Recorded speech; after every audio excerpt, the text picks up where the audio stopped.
ეს 2000 წლის წინანდელი საწერი კალამია.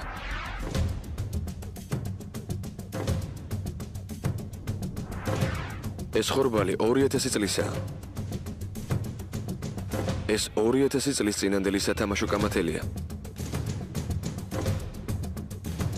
ეს კაკლის ნაყოფიც 2000 წლისაა. ეს კი 2000 წლის წინანდელი სათამაშო ბანკოა.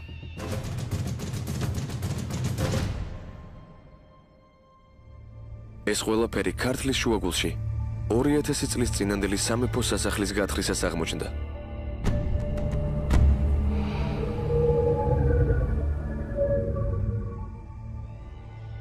ამ ფილმში თქვენ თომა ჩაგელიშვილთან ერთად პირველ საუკუნეში იმოგზაურებთ.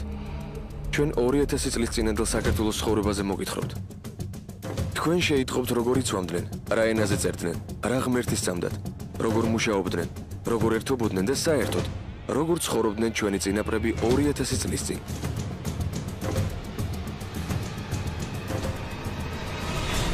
დედოფლის მინდორი 1971 წელს არქეოლოგმა იულონ გაგოშიძემ ერთ უცნაურობას მიაქცია ყურადღება. ქარელის რაიონში დედოფლის მინდორზე ერთ-ერთ საუკეთესო მოსავლიან ადგილს გლეხები ახლოს არ ეკარებოდნენ. შიში იმდენად დიდი იყო, რომ კომუნისტებმა ტერორის ძალითაც ვერ აიძულეს სოფელი აკრძალულ ადგილას სახნავ-სათესის სამუშაოები ეტარებინა. ჩვენ ახლა იულონ გაგოშიძესთან ერთად დედოფლის მინდვრისაკენ მივდივართ. ჩვენ ის ადგილი უნდა ვნახოთ, რომელზეც 2000 წლის განმავლობაში ადგილობრივები მხოლოდ და მხოლოდ რიდით და მოგრძალებით ლაპარაკობდნენ. როდესაც აქ 1972 წელს არქეოლოგები მოვიდნენ, მხოლოდ ოდნავ შემაღლებული ბორცვი და წმინდა გიორგის ნიში ჩანდა, ისიც მე-19 საუკუნეში აღმართული. ნიში წმინდა გიორგი. სარკის გიორგის. ამ ნიშმა შეინახა ეს ტერიტორია, ესე იგი გამოდის. ამ ნიშმა შეინახა ეს ტერიტორია, მაგრამ ეს ნიში რატო დასვეს? აი ეგ იყო საკითხი. ნიშის გვერდით ვიღაცას თლილი ქვის ნატეხი დაედო. აი ეს ნატეხი აღმოჩნდა დიდი საიდუმლოს პირველი გასაღები. ეს ანტიკური ხანის არქიტექტურის ნიმუშია, კაპიტელის ნაწილი. საიდან უნდა მოხვედრილიყო ანტიკური ხანის კაპიტელის ნატეხი შუა მინდორში? არქეოლოგები საქმე შეუდგნენ, მაგრამ მუშებმა ნიშის აღებასა და გატანაზე უარი განაცხადეს. მოკლედ გადმოვიტანე და იმის ქვეშ გაითხარა რა. გაითხარა ტაძარი აღმოჩნდა, ზუსტად ამ ნიშის ქვეშ აღმოჩნდა საკურთხეველი. პირველ საუკუნეში დანგრეული. რომელიც რა თქმა უნდა არ იყო ქრისტიანული, გასაკუთრებით. არა, რასაკვირველი. მეორე რასაც არქეოლოგებმა მიაგნეს, ეს უზარმაზარი სვეტის თავი იყო. მეცნიერების ვარაუდი გამართლდა. მიწის ქვეშ წინა ქრისტიანული ხანის ცეცხლის ტაძარი იყო დამარხული. გათხრის არეალი უფრო და უფრო ფართოვდებოდა. მეცნიერების საკუთარ თვალებს არ უჯერებდნენ. აქ პირველი საუკუნის სადაზრო კომპლექსი აღმოჩნდა. აღმოჩენა დაახლოებით იმ ხელაფარძე იყო გაშენებული, რამ ხელაფარძეც 21 საუკუნეში თბილისში აშენებული სამების სადაზრო კომპლექსი დგას.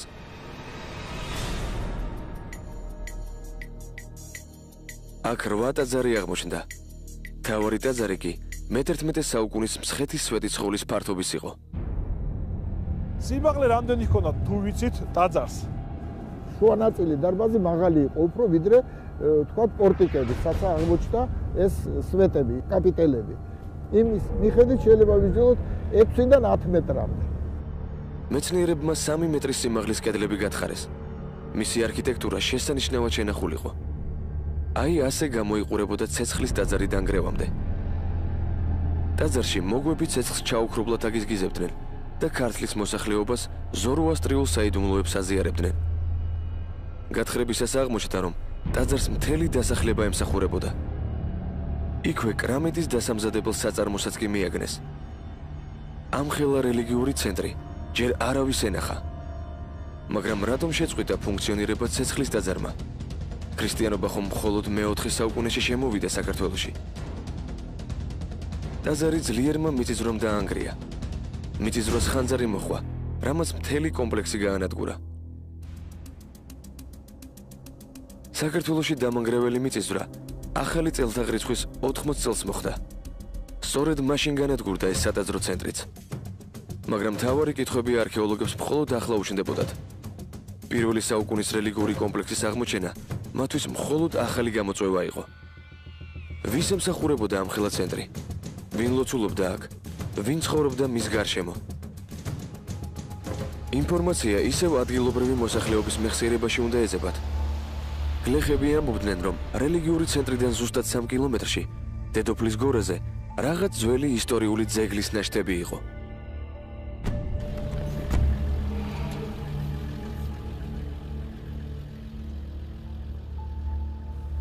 ეს დედოფლის გორა რა? ხო, ეს დედოფლის გორა არა. საერთოდ ადგილს ქვია ორგორა. დედოფლის გორაზე მეცნიერები ნამდვილი სასწაულის მომსწრენი გახდნენ. აქ სამეფო სასახლე აღმოჩნდა. ბორცვს ერთი მხრიდან მდინარე ჩამოუდიოდა. სამი მხრიდან კი ხელოვნური წყლის თხრილი იცავდა. ეს არის თხრილი ამოღებული. ხო. ადრე ალბათ აი იმ დონეზე რაც ის დედოფლის კვიდრის დონეა, ეს შეერთებული და ყოფილიყო და ეს დაბალი რაც არის, ეს ამოიღეს ბრინჯაოს ხანაში ჯერ კიდევ. დაახლოებით 3000 წლის წინ. მიზანი რა ქოთ რატო ამოიღეს? დაცვა, ამ გორების დაცვა.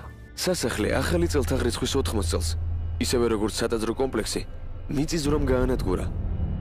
მიწისძვრას ისეთი საშინელი ხანძარი მოხვა, რომ მისი კვალი 2000 წლის შემდეგ დღესაც ნათლად ატყვია აქაურობას. აქ ადამიანები მხოლოდ საკუთარი თავის შვილაზე ზრუნავდნენ და ვერაფრის გადარჩენა ვერ შეძლეს. თუმცა ხანძარმა და მიწისძვრამ ყველაფრის განადგურება მაინც ვერ შეძლო. 2000 წლის შემდეგ მოსული მეცნიერებისთვის აქაურობა ნამდვილ საგამოძიებო მოედნად იქცა. ამ გორაზე არსებული სასახლე პირველი საუკუნის საქართველოს ცხოვრებას ზუსტად გადმოსცემდა. სასახლის პირველ სართულზე მომსახურე პერსონალი ცხოვრობდა. აქვე იყო საწყობი და თავლა. პირველი რასაც მეცნიერებმა მიაგნეს, ეს ოთახი იყო, რომელიც მთლიანად ძაფებით იყო მოფენილი. შუაში საქსოვი დამწორი დაზგა კარგად ჩანდა. აი ძაფების ნაშთებიც. გათხრებში არქეოლოგების გარდა პალეობიოლოგები და პალეობოტანიკოსებიც ჩაერთვნენ. პალეობიოლოგიის ინსტიტუტის პროფესორმა ელისო ყვაბაძემ აქ სპეციალური სინჯები აიღო, რომელიც ინსტიტუტში შესასწავლად გაგზავნა. აი იმ ოთახიდან იცით, როცა ავიღეთ ნიმუში, ჩვენ დავადგინეთ, რომ იმ დროს რა იქსოვებოდა, როგორი ქსოვილი იყო. აღმოჩნდა, რომ ბამბის ქსოვილი მაინც აწარმოებდნენ ამ დროს უფრო მეტად. იყო ნაკლებად სელი, ბამბაზე ნაკლებად და იყო უკვე აბრეშუმი. პირველ საუკუნეებში სამეფო ოჯახის წრის ადამიანები ცისფერ ტანის ამოს იცვამდნენ. მეცნიერებმა აქ აღმოჩენილი ქსოვილის ფერები შეისწავლეს. აქაც ძალიან ბევრი არის ცისფრად შეღებილი სელიც და ბამბაც. ჭარბობს ფერებში ვარდისფერი და ცისფერი. ესეც დასტურია იმის, რომ ნამდვილად სამეფო ის იყო გვარეულობის სახლი იყო და დასასვენებელი სახლი იყო დედოფლის გორა. მაგრამ პალეობიოლოგებისათვის ნამდვილ მონაცემთა ბაზად არც მეტი არც ნაკლები აქ აღმოჩენილი თაგვის სორო იქცა. სოროში კი ყველაზე დიდი ინფორმაცია თაგვის ცურცლმა მისცა მეცნიერებს. აქ იყო თხილი, აქ იყო კაკალი, აქ იყო ვაზის წიფწა, აქ იყო წიფლის წიფწები, ხო იცით, როდესაც საკვებია. და რაც მთავარია, აქ იყო კედარის წვისმაცვლები, ანუ იქაც იქნებოდა კედარის თესლი, ხო იცით, რომ კედრის თესლისგან ზეთი მზადდება. ესე იგი, გამოდის ეს ყველაფერი თქვენ იპოვეთ თაგვის ცურცლში? დიახ. თაგვის რაციონი იძლეოდა ზუსტ ინფორმაციას იმის შესახებ, თუ რა ინახებოდა სასახლეში.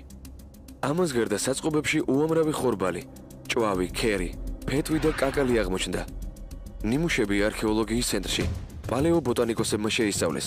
აი უცნაურია და ხახვიც კი შეგხვდა. ეს ხახვია? ესეც ხახვია. ეს არის 2000 წლის წინანდელი ხალხი. პირველად თითქოს შტაბ-ჭრილება იქნებოდა, რომ ეს არის ნიორი, მაგრამ როდესაც შევისწავლეთ, ნიორი ასე ფურცლებად არ იშლება.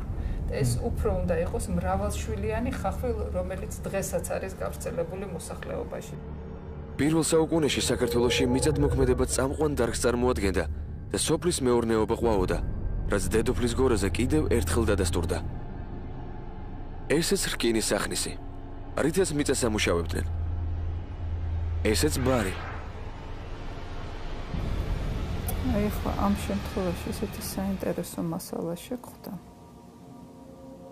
უნიკალური შეიძლება ითქვას. აქ არის ხორბალთან ერთად არის ჭვავიც ნაპოვნი და ჭვავთან ერთად არის ასეთი სარეველა აგროს ტემა, რომელიც ზუსტად სახნავ მიწათმოქმედებას სდევს თან ასეთი სარეველა მცენარეა. ეს სორგოა, რომელიც საქართველოში არ იზრდება. ის ტროპიკების მცენარეა და ეგვიპტეში ხარობს. პალეობიოლოგებმა ასევე დაადგინეს, რომ სასახლის ეზოში ლიბანური კედარი ხარობდა. თანამედროვე კლიმატს ეს მცენარე ვერ გაუძლებს. მას უფრო უნდა თბილი ჰავა და უფრო ცოტა მეტი სიცხე უნდა მას და სწორედ აი პირველ საუკუნის ბოლოს აი ასეთი კლიმატური პირობები იყო. ასე სპექტრის მიხედვითაც და მე უკვე რო გლობალურ სხვა რეგიონების რო შევადარეთ, ეს იყო კლიმატური გლობალური დათბობა. ახალ-ახალი აღმოჩენები მეცნიერებს თავბრუს ახვევდა. ეს სტილებია მაშინდელი საწერი კალმები. მასთან ერთად საწერი მოწყობილობაც აღმოჩნდა. სტილებით ცვილზე წერდნენ წერილებს.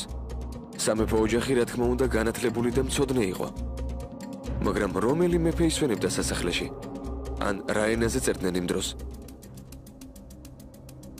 სასახლე ძველი წელთაღრიცხვის მეორე საუკუნის ბოლოს ააშენეს.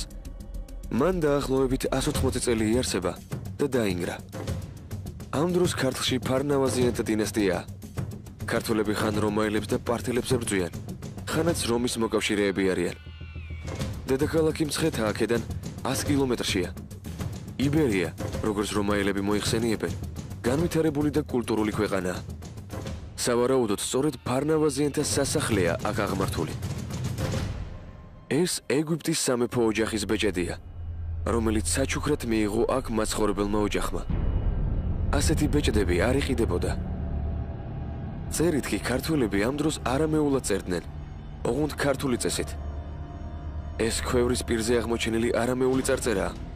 ყველაზე საინტერესო კი ბანკოზე აღბეჭდილი წარწერა ჩანს. ერთ-ერთი წარწერა ამბობს, რომ არის ეს ცხენი საბედისწერო მოგება 1-1-ზე. ხო და ახლა ეტყობა რაღაცა ეს კარტის თამაშთან, ბანკოს თამაშთან დაკავშირებული მინაწერებია. ეგ არის ძალიან საინტერესო, იმიტომ რომ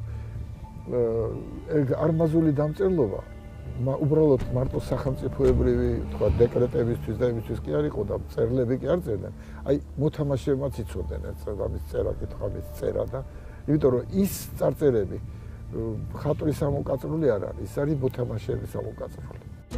აქ მაცხოვრებლები საკმაოდ აზარტულები ყოფილან. აქ ძვლისგან დამზადებული ბანკოს რამდენიმე დასტა აღმოჩნდა. ეს სათამაშო კოჭებია, ეს კი კამათლები. აზარტული ხალხი ყოფილა ვიცით ცხოვრობდა. აზარტული კაცი იმპერატორები თამაშობდნენ ზარსა. გათხრებისას არქეოლოგებმა სასახლის სამლოცველოსაც მიაგნეს. ოჯახი ცეცხლთაყვანის მცემელი ყოფილა. ალბათ დედოფლის მინდორზე არსებულ სადაზრო კომპლექსშიც საზეიმოდ მიემართებოდნენ სალოცავად. პირველ სართულზე აღმოჩნდა ფურნე და თონე. მიწისძვრა შემოდგომაზე მოხდა, როდესაც მოსავალი უკვე დაბინავებული იყო. რყევები იმდენად დამანგრეველი აღმოჩნდა, რომ ეს 12 მეტრის სიმაღლისა და 3 მეტრის სისქის კედელი მთლიანად წააქცია.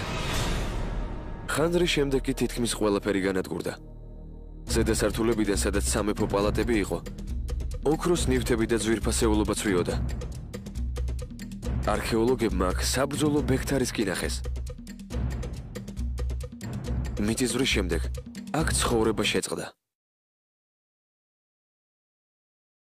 აი სწორედ აქ იყო ხისკარი, შებული, რომელიც წაქცეული იყო თავისი რკინის საკეტითა და გასაღები იყო შიგარჭომილი. ესე გავთხარით. ახლა უკვე ვიცით, რომ პირველ საუკუნეში სამეფო ოჯახი ცეცხლთაყვანის მცემელი იყო და ალბათ მოსახლეობის დიდი ნაწილიც. ვიცით, როგორი თამაშები ჰქონდათ. ვიცით ადამიანთა რაციონი. ვიცით, როგორი სახნისებით ხრავდნენ.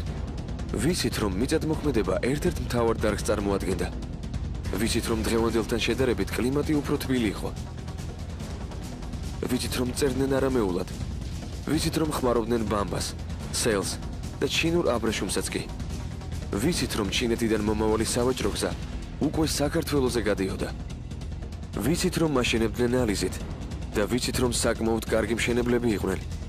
მაგრამ დედოფლის გორის ნახევარს ჯერ კიდევ 2000 წლიანი მიწის სქელი ფენა ადევს და არქეოლოგების გამოჩენას ისევ ელოდება.